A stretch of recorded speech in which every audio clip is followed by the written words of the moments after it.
Lidah para pejabat pemerintah bersahutan merapal mantra, menyebut-nyebut UMKM tumpuan ekonomi negara. Sektor ekonomi yang satu ini memang selalu tampil sebagai penyelamat.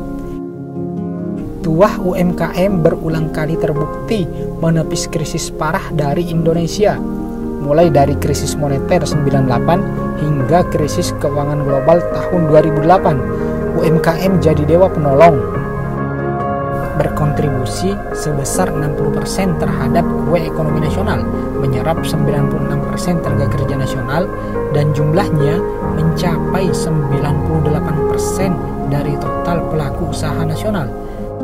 Data-data itu merupakan alasan kuat kenapa UMKM didorong tampil ke muka kala pandemi mendera dan krisis mulai menggerogoti ekonomi.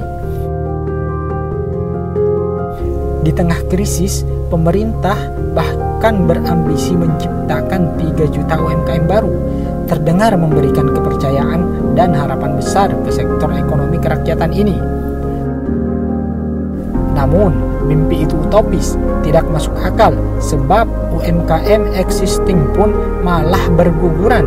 Alih-alih berpikir ekspansif, yang dilakukan pemerintah semestinya menerapkan strategi defensif, memproteksi UMKM dari badai krisis dan gempuran-gempuran lain yang menghantam.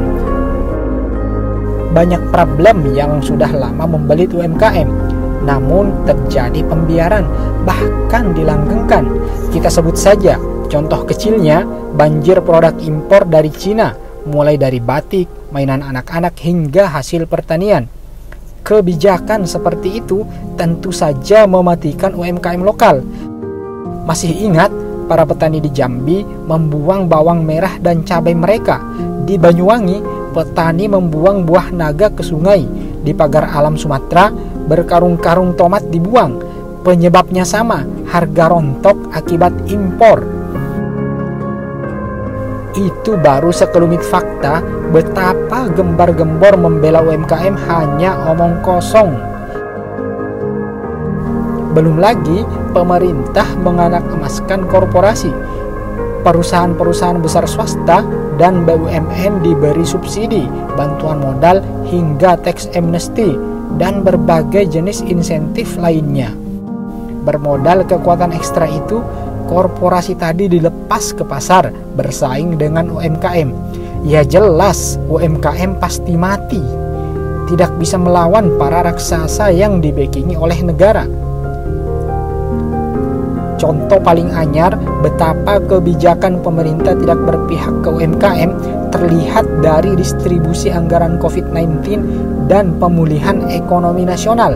Dari 695 triliun yang dialokasikan, UMKM hanya mendapat porsi 17,82%. Pada saat yang sama, pemerintah berkhotbah ingin pemulihan ekonomi disegerakan dengan bertumpu pada UMKM. Dengan modal bantuan minimalis itu, pemerintah berharap UMKM jadi tumpuan pemulihan ekonomi. Ya jelas tidak masuk akal. Kebijakan krisis mestinya jadi momentum Great Reset ekonomi Indonesia. Membongkar tatanan ekonomi berbasis korporasi dan oligarki menjadi ekonomi kerakyatan yang bertumpu pada UMKM. Separuh anggaran COVID-19 guyurkan ke UMKM, separuhnya lagi ke sektor kesehatan. Dengan langkah berani itu, ekonomi selamat, pandemi tamat. Keberpihakan pada sektor real adalah kunci mewujudkan keadilan ekonomi jangka panjang.